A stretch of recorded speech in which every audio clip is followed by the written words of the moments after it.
ya si pasamos un poquito a la valoración, he querido, como ves, enfocar mucho la entrevista a lo que tú haces todos los días, ¿no? Porque podríamos hablar Ajá. mucho a nivel genérico, de decir, por ejemplo, a nivel de valoración, pues todas las escalas que existen para valorar específicas de ictus y demás. Pero yo quiero preguntarte por también las que tú pasas habitualmente, ¿no? Y sí que parece que hay dominios muy claros en esta fase, como es la sedestación, la fuerza, la marcha, ¿no? Entonces, cuéntanos un poco cuáles son las valoraciones más habituales que tú estás acostumbrado, o si luego hay otras que te gustaría pasar pero no puedes porque requiere cierto tiempo o material. Eh, es decir, ¿qué información yo como fisio que está en fase subaguda me puede interesar ver de una fase aguda como la que tú estás? Mira, sí.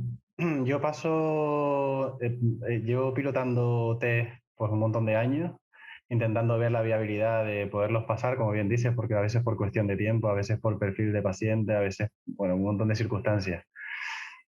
Yo todos los pacientes les valoro y los encuadro dentro del marco de la CIF y valoro lo que es estructura-función, pues, rango articular, si hay o no hiperresistencia, dolor. Y luego aquellos pacientes que tienen algo de actividad en la extremidad superior, les paso una FMA de extremidad superior, que es muy sencilla de pasar. Son muchos ítems, pero al final no es tanto y No bueno, tanto. vale la pena invertir. Pero sí es verdad que donde más me centro es en la actividad. Es decir, yo a un paciente tengo que valorar su capacidad de sedestación, su capacidad para levantarse, su bipedestación y su marcha. Y ahí sí que meto el 5 sit to stand, por ejemplo, eso lo paso siempre. La escala de Berg obligado, tampoco se tarda Obligado. nada en hacerla. Y luego mido marcha, mido velocidad. Distancia normalmente no, porque los pacientes suelen completar entre 3 y 10 metros, por lo menos la valoración inicial, y no tienen capacidad como para aguantar 6 minutos marcha. Mm. Pero bueno, sí que le paso el 10 metros marcha, o el 3 metros o el 4 metros, depende de la condición del paciente. Si no tiene mucha capacidad, mido velocidad en 3 metros. Le paso el up and go test también a todos. Y luego depende del perfil del paciente. Si es un paciente con muy poca capacidad y un nivel de cognición justito, le paso una SPPB, que son las pruebas estas que son de equilibrio, a pie juntos, Ah, tándem, semi-tándem. El sí. 5 sito stand lo incluye. Y luego miden velocidad de la marcha en 3 4 metros, 6 metros o 10 metros. Y con eso, bueno, me llevo unos datos objetivos para empezar a planificar unos objetivos con el paciente y demás. Eso los paso siempre. Y luego, bueno, hay Ujú. otras escalas que, bueno, en algún momento dado me interesan pasar. Tengo el Box and Block, que normalmente cuando el paciente me lo llevo a la unidad, pues le suelo hacer esa medición. También el Nine Hole, también lo tengo y mido y entreno, básicamente las dos cosas. Y ya después alguna escala así, pues muy para algo muy concreto. A lo mejor la medición de un equilibrio dinámico, pues no, no sé, que se me ocurre alguna para la extremidad superior que sea algo más de actividad, un mesupes también suele estar interesante pasar, pero bueno, son cosas como muy específicas para casos muy concretos, pero Más habitualmente puntuales. Mm. sí, mido la capacidad de mantener el tronco 30 segundos, mido el 5 veces de sit to stand, el ver, la velocidad de la marcha, el up and go. Y bueno, y en aquellos que se aventuran un poquito más con algo más de capacidad, les paso el 6 minutos marcha, son pocos eso. Ujú. Y luego lo que sí Luego, paso a las 24 horas son los predictores, los factores predictores. eso te iba a preguntar, ¿cómo organizas luego todos esos datos, ¿no? Porque, bueno, el paciente incluso se lo dices y le suena chino algunos números, ¿no? ¿Qué significan todos esos datos y cómo lo agrupas justamente con esos factores predictores?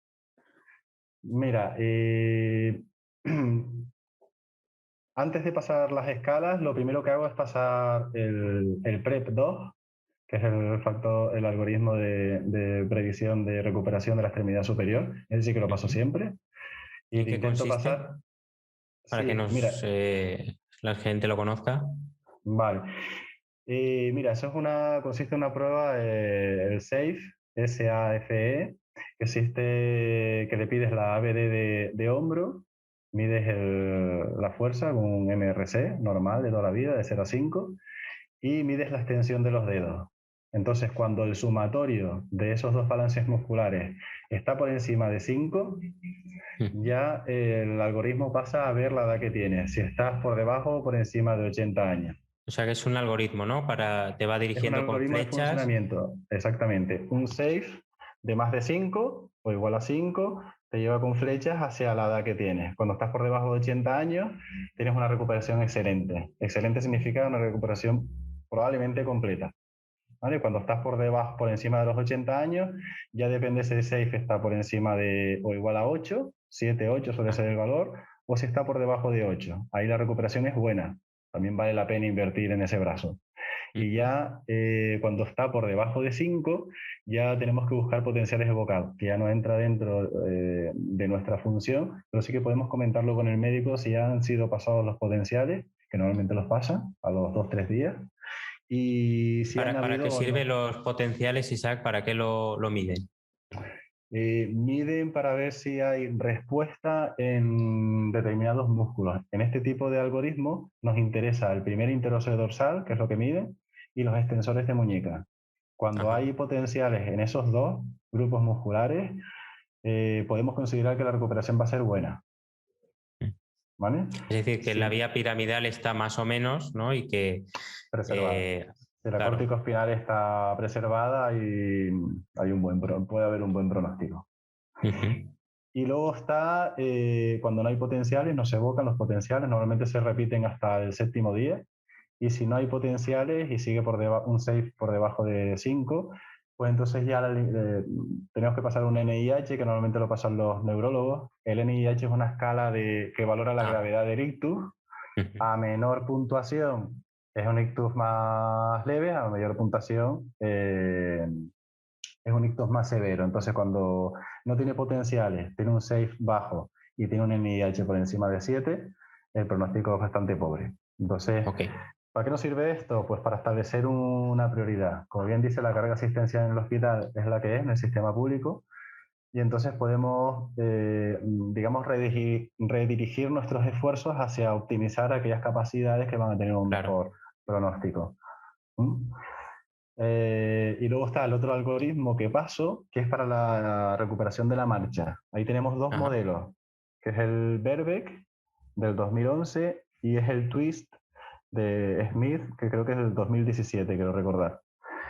Y son unas pruebas igualmente sencillas, igual que el PrEP2, que simplemente mide la capacidad que tiene el sujeto de mantener 30 segundos sentado, el control de tronco, ¿vale? Y luego se miden flexores de cadera, extensores de rodilla y dorsiflexión de tobillo. Si hay actividad voluntaria en esos tres movimientos, el pronóstico, o sea, la recuperación de la marcha se pronostica por encima de un 90%. Y luego está el twist, que hace lo mismo, lo que pasa es que utiliza el test de daño, el Tron Control Test, que mide la capacidad para voltear al lado sano, al lado pléjico, la capacidad para mantenerte 30 segundos sentado al borde de la cama y puntúa. Cuando esa puntuación está por encima de 40, probablemente va a tener una marcha independiente a las 6 semanas. Ok. Si ese valor está por debajo de 40, ya tenemos que ver el balance muscular de los extensores de cadera. Cuando están por encima de 3, va a haber una recuperación a las 12 semanas de marcha independiente, y cuando no es así, va a conseguir una marcha a las 12 semanas, pero una marcha dependiente. Eso es lo que dice el algoritmo Twist. Tiene una muy buena sensibilidad y fiabilidad, y la verdad que te ayuda a luego seleccionar qué escalas pasar. Porque, por ejemplo, pasar una escala en una extremidad superior con un pronóstico bajo, con un safe muy bajo, porque esté por debajo de 5, pues igual no te vale la pena invertir el tiempo en eso. Igual te vale la pena invertir en valorar pues, la capacidad que tiene de sedestación, la capacidad que tiene para bipedestar, el equilibrio que tiene en bipedestación, la marcha, qué velocidad hace y qué destreza tiene, por ejemplo, en el Up and Go. Entonces, bueno, al final tienes una batería de test, como dices, hay millones de test, pero digamos aquellos sencillos, viables y sobre todo que te reporten una información valiosa tanto para aportársela al paciente como al darle retroalimentación al médico especialista, como para ti, para establecer un punto de partida con esos pacientes, es muy valiosa. Esos valores tú te los llevas a una tabla, los anotas. Yo tengo una pizarra gigante en la unidad, en donde voy anotando todos los valores que me da, y hago una programación y voy pasando los test, pues alguno que me interese al cabo de una semana, y voy midiendo si mi intervención está siendo óptima y está consiguiendo los objetivos pactados, los retos pactados o no. Y vas modificando pues tu línea de intervención.